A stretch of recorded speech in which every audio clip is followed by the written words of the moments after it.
Na pandemia a gente fica com uma saudade de passear por aí, né? Outro dia eu estava pensando como era bom ir ao museu e ficar contemplando as obras de artes. Agora acabou. Nem fala, Gabriel. Mas sobre o museu, eu fiquei sabendo que agora é possível visitá-los online, acredita? Não existe mais barreira para essa sua saudade. Sério? Bom saber, me conta mais. Claro! Inclusive, convido você aí que está nos ouvindo para aumentar o volume, porque o nosso podcast já vai começar. Eu sou o Paulo Totti. E eu, Gabriel Bering, e você está ouvindo o podcast da produtora de multimeios da UFJF. Não saia daí.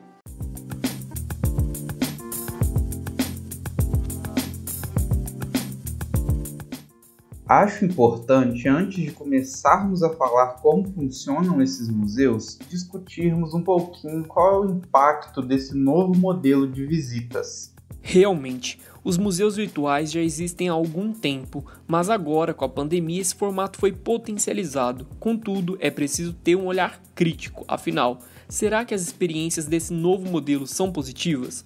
Boa pergunta, Gabriel, pois apesar de ser uma solução ótima neste período, acredito que esse formato tem algumas lacunas.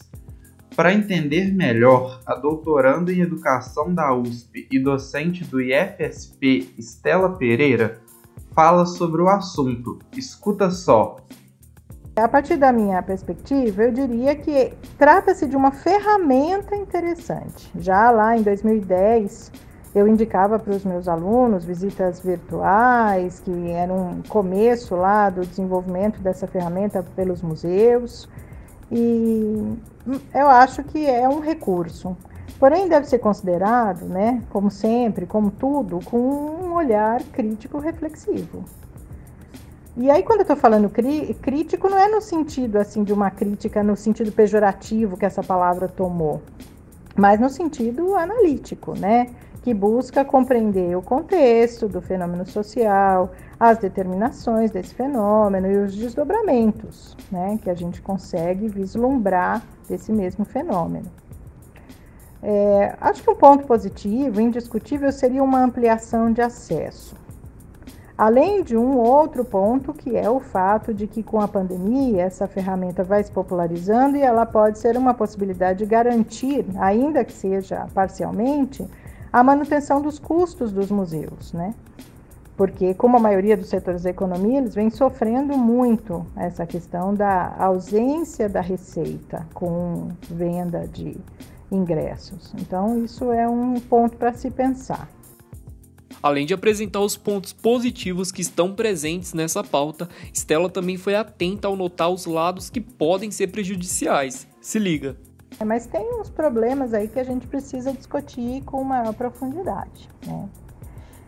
Eu acho que é muito importante não confundir contato com conhecimento. Lá no começo do século passado já estavam Adorno e o Benjamin debatendo, preocupados com o desdobramento da reprodutibilidade da arte e com as abordagens superficiais sobre as mesmas, né? Então, isso vale não só para a arte, vale para muitas áreas do conhecimento. Vale para a gente pensar que todo o pensamento, o conhecimento que se resume, ele precisa ser visto apenas e tão somente como um resumo. Então, por exemplo, enciclopédias, publicações por fascículos, são formatos defendidos por algumas pessoas porque entendem que eles podem representar um primeiro contato com a área de conhecimento e podem estimular o aprofundamento. É verdade que eles podem ter essa função, né? Mas uma questão importante é que a gente vem observando que a cada dia as pessoas leem menos. Leem ou veem, têm conhecimento ou informação sobre muitas coisas, mas se aprofundam pouco ou quase nada. E até se consideram conhecedoras de um determinado assunto apenas com uma abordagem assim ligeira. Essa citação da Estela de Adorno e de Benjamin é muito importante para entender a discussão.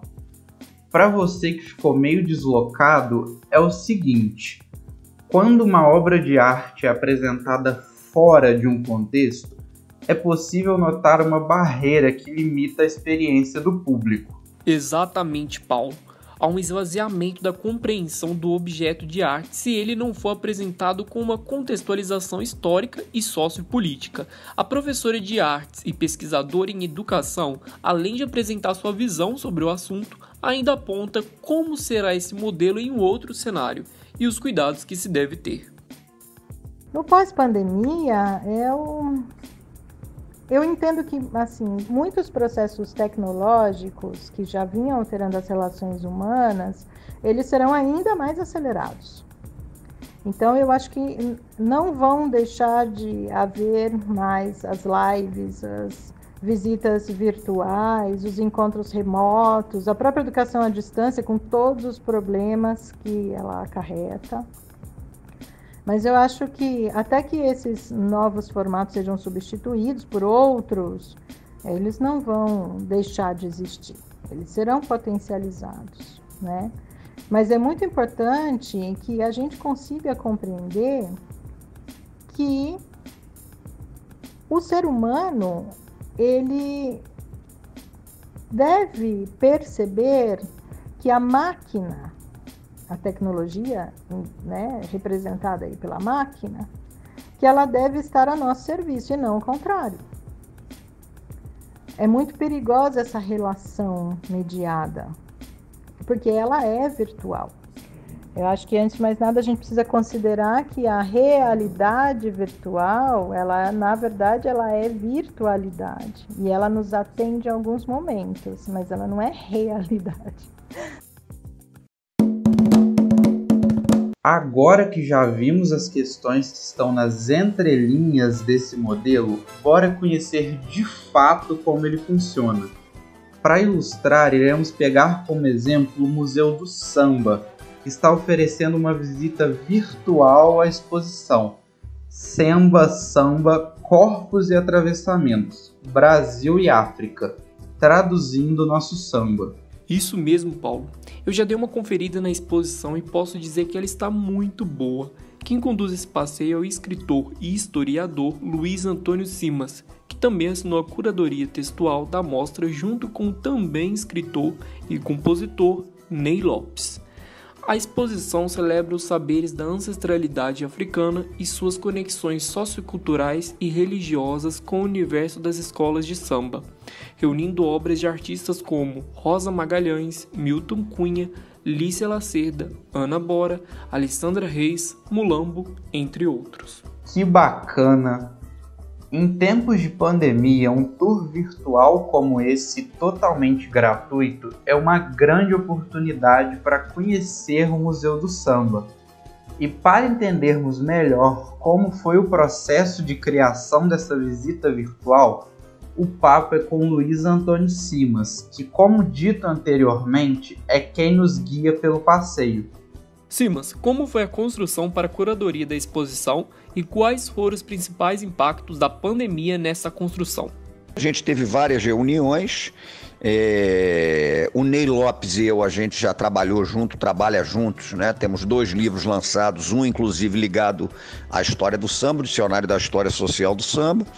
Então essa curadoria foi pensada de novo sem imposições, a partir de proposições, de propostas que nós fizemos, de textos base que nós apresentamos e que foram cruzando com sugestões que vinham do Haddad, do Bora, da turma do museu, da Nilson Emar, do Aloysio Piara, da Raquel Valença, do Felipe Ferreira, né? Então foi sempre mesmo no sentido de uma criação coletiva. Eu acho que esse é o ponto mais interessante.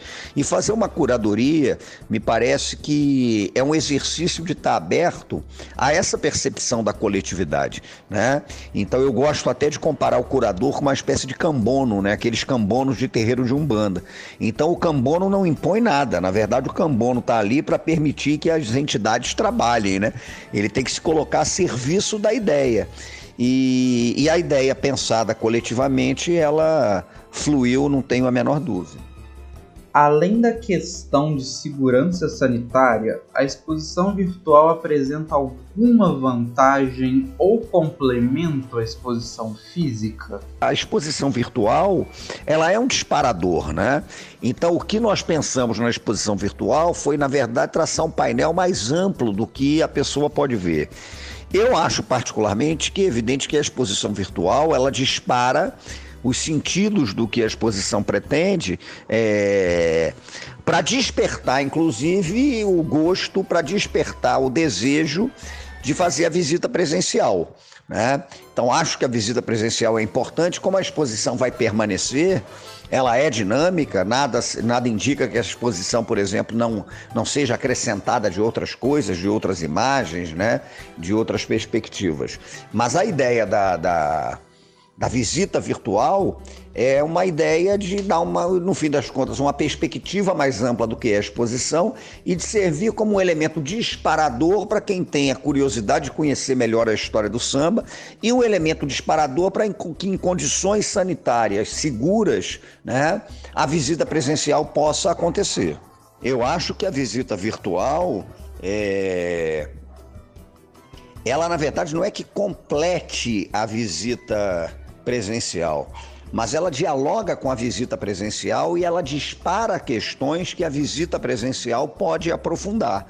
Então, eu tenho a impressão que essa visita virtual, ela tem esse sentido, né? O sentido disparador de questões e de curiosidades que podem, enfim, se concretizar numa visita presencial. Como eu falei, eu acho que a prioridade absoluta nesse momento é a segurança sanitária, né?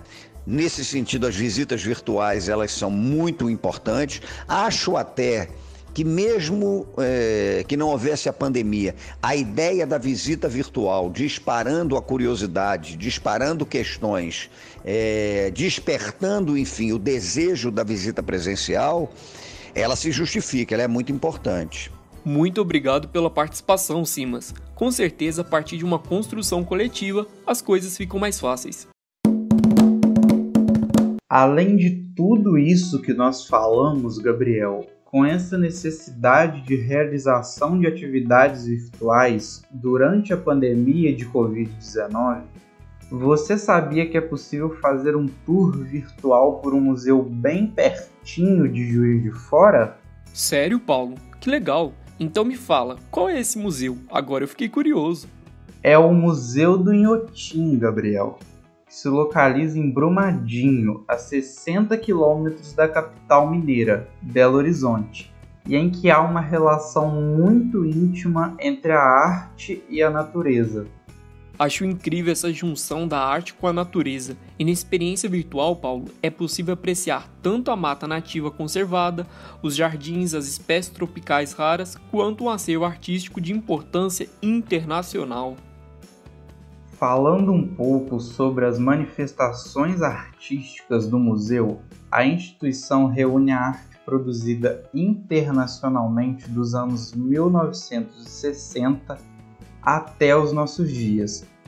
Pinturas, esculturas, desenhos, fotografias, vídeos e instalações de célebres artistas nacionais e internacionais podem ser vistas com poucos cliques em galerias espalhadas pelo Parque Ambiental.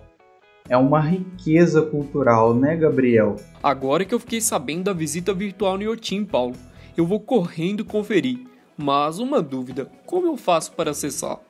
É muito simples, Gabriel. Presta atenção. É só acessar a plataforma virtual do Google, Arts and Culture, que permite aos espectadores, através das telinhas, conhecer um pouco mais sobre a história geral do museu, visualizar integralmente diversas exposições de célebres artistas e explorar um pouco mais o espaço físico do Inhotim. Agora que já conhecemos algumas opções de visitas online em museus brasileiros, bora viajar pelo mundo sem sair de casa? O maior museu de arte do mundo, o francês Museu do Louvre, está oferecendo uma visita online por todo o seu acervo. Isso aí, Paulo. E é muito fácil visitá-lo, basta você acessar o site do museu e ir lá mergulhar nas obras de artes. Sabe a Mona Lisa que aparece sempre nos livros de história e artes? Então, ela tá lá te esperando, com aquele olhar que te olha independente da sua posição. Exatamente, Gabriel. E ainda tem mais. Além de ter a oportunidade de ser observado pela Mona Lisa, o público pode ter acesso às obras expostas no Museu Francês, as que estão guardadas e as que estão protegidas pela instituição, totalizando quase 500 mil de obras de arte. Paulo, eu não sei você, mas eu já tô com as malas prontas para ir para Paris. E quer saber o melhor? É tudo com um simples clique. Bora? Bora! O nosso podcast está chegando ao fim, mas não fica triste não, porque agora você aí que está cansado de ficar só dentro de casa e não vê a hora de poder sair por aí, pode aproveitar a quarentena para ir a um museu virtual. Exatamente! Não há mais motivos para não contemplar as obras de arte. Seus problemas estão resolvidos. Ei, você ainda está aqui? Corre, vai logo visitar o museu. Depois, só não esquece de contar pra gente nas redes sociais da produtora de multimeios da UFJF o que achou dessa nova experiência. Até mais! Tchau e até logo! Esse podcast foi produzido por Gabriel Bering, Paulo Totti e Renato Knop, apresentado por Gabriel Bering e Paulo Totti e editado por Lucas César.